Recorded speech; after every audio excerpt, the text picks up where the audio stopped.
Всем привет, друзья!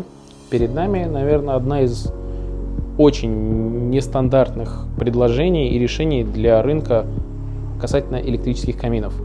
Это керамическая облицовка, в которую встроен электрический очаг от компании Real Flame, кассета 500.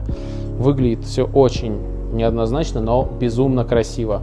С черной глянцевой керамикой, и то, как подсвечивается свет от электрокамина за счет отражения от черных керамических изделий неровных, получается просто красивое восприятие. Но в целом, на самом деле, конструкция смотрится величаво и очень аутентично.